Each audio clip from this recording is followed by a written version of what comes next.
नमस्कार माझ्या मित्रमैत्रिणींनो, प्रीती अकॅडमी मध्ये तुमच्या सगळ्यांचं सहर्ष स्वागत आहे। EMRS ची वॅकन्सी आलेली आहे आणि त्यामध्ये मराठी विषयाची वॅकन्सी आलेली नाहीये EMRS मध्ये, ठीक आहे। परंतु डिसेंबर महिन्यापर्यंत नवोदय विद्यालयाची वॅकन्सी येणार आहे आणि या नवोदय विद्यालयाच्या वॅकन्सी मध्ये तुम्हाला मराठी विषयाची वॅकन्सी पाहायला मिळेल।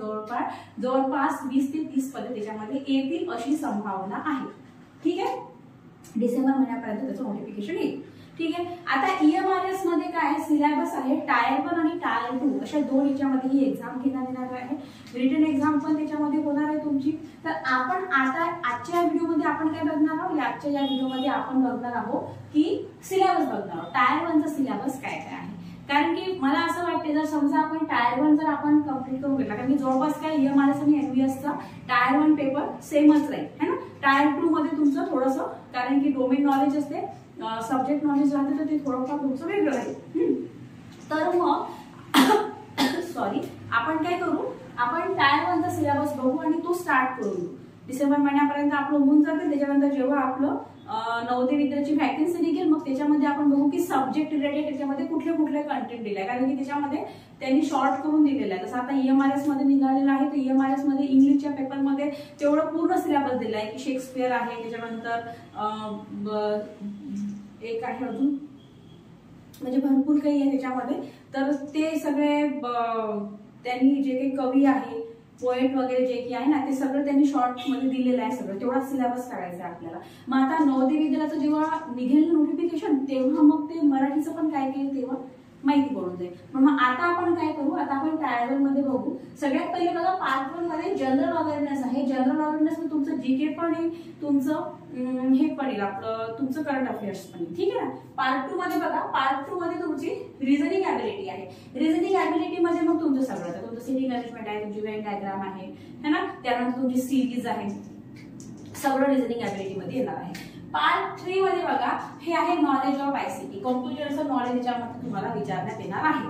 ओके, कॉम्प्युटर MS ऑफिस झालं, MS CIT म्हणजे भरपूर आहे, फंडामेंटल्स ऑफ कॉम्प्युटर आहे, ते सगळं त्याच्यामध्ये तुम्हाला विचारण्यात येईल। त्यानंतर आहे पार्ट 4। पार्ट 4 मध्ये तुम्हाला टीचिंग ॲप्टिट्यूडचे प्रश्न उत्तर विचारण्यात येतील। त्याच्यामध्ये बघा तुम्हाला काय, त्याच्यामध्ये तुम्हाला टीचिंग आहे, त्याचं नेचर आहे, कॅरेक्टरिस्टिक आहे, ओके, ऑब्जेक्टिव्ह आहे अँड बेसिक रिक्वायरमेंट्स आहे, त्याच्यानंतर लर्नर्स कॅरेक्टरिस्टिक आहे, त्याच्यानंतर factors affecting teaching, methods of teaching aids आणि इव्हॅल्युएशन सिस्टीम, हे आहे टीचिंग ॲप्टिट्यूडचा तो सिलेबस आहे। पार्ट 5 जो आहे त्यामध्ये तुम्हाला डोमेन नॉलेज दिलेला आहे।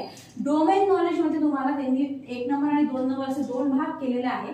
त्याच्यामध्ये एक मध्ये एक्सपेरिमेंटल ऍक्टिव्हिटी आणि बेस्ड पेडागॉजी आणि केस स्टडीवर प्रश्न तुम्हाला विचारण्यात येणार आहे, आणि दुसरा आहे नॅशनल एज्युकेशन पॉलिसी म्हणजे आपला NEP।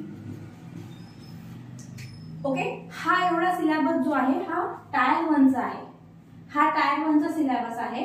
जो टायर 2 आहे त्याच्यामध्ये की मग पूर्ण तुमचं डोमेन नॉलेज दिलेलं आहे, जसं इंग्लिश विषयाचं वेगळं, सोशल सायन्सचं वेगळं, प्रत्येक विषयाचं वेगळं वेगळं त्यांनी दिलेलं आहे। मराठी विषयाची वॅकन्सी काही EMRS मध्ये आलेली नाहीये, त्याच्यामुळे आपण ते काही सुरू नाही केलं, परंतु आपण हे करून घेऊ, म्हणजे टायर 1 कम्प्लीट करून टाकू लवकरात लवकर, म्हणजे जेणेकरून काय होईल की आपल्याला पुढे इझी जाईल सगळं करायला, ठीक आहे ना। तर आता काय करायचं, मी काय काय कम्प्लीट करून देणार आहे, मी एक तर तुमचं हे टीचिंग ॲप्टिट्यूड पूर्ण कम्प्लीट करून देईन, ठीक आहे, हे पूर्ण कम्प्लीट करून देईन। त्यानंतर नॉलेज ऑफ ICT हे कम्प्लीट करून देईन।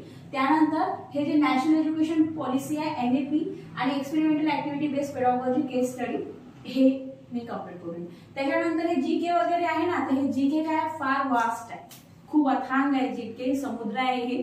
तर तो तुम्हाला करायचं असेल तर तुम्हाला प्रिव्हियस इयरचे जितके काही पेपर आतापर्यंत झालेले आहे ना NBS ते पूर्ण बघावे लागेल आणि त्याच्या थ्रू तुम्हाला तुम्हाला त्याच्या थ्रू बघावं लागेल। रिझनिंग ॲबिलिटी जी आहे ती रिझनिंग ॲबिलिटी सोपी आहे।